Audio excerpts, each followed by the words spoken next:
It's been 5 days since Hamas brazenly fired rockets at Jerusalem and other Israeli cities in a totally unprovoked attack. This past week, millions of Israelis were forced into bomb shelters as missiles rained down on our cities. Several Israelis have been killed, many more have been wounded. You know, and I know, no country would tolerate this. Israel will not tolerate this. Israel has responded forcefully to these attacks, and we will continue to respond forcefully until the security of our people is reinstated and restored. We've eliminated dozens of Hamas terrorists and taken out hundreds of terrorist sites, including missile launchers and buildings that Hamas used to plan and perpetrate these attacks. 2 nights ago, Israel also seriously degraded the terror infrastructure of Hamas. We knocked out part of the vast subterranean tunnel network that Hamas uses to attack Israel.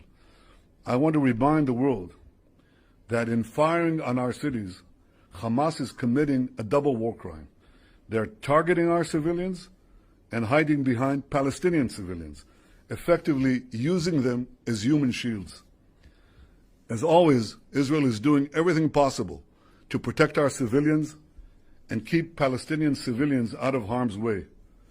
We demonstrated this yet again today when we warned civilians to vacate the building used by the Hamas terror intelligence. They vacated the premises before the target was destroyed, and that's why you don't hear of casualties from these collapsing terror towers, because we take special care to avoid these civilian casualties, exactly the opposite of Hamas. Defeating Hamas does not only serve Israel's interest, it serves the interests of all those who seek peace, stability, security in the Middle East. I want to thank Israel's many friends in the international community who have strongly backed Israel's action in defending ourselves. I want to thank the President of the United States, Joe Biden, and I want to thank the many countries, including European countries, that flew the Israeli flag in solidarity on their government buildings. No one should have any equivocation about the choice that is so clear here. And I want to thank President Biden for his clear and unequivocal support.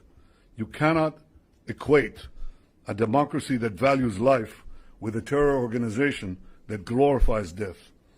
I also want to say a word about the violence we've seen in recent days within Israeli towns, from Lod to Bat Yam, from Akko to Haifa. The Jewish state will not tolerate pogroms against our citizens. We will not allow our Jewish citizens to be lynched or to live in fear of murderous Arab gangs. We will not tolerate the torching of synagogues and the torching of property.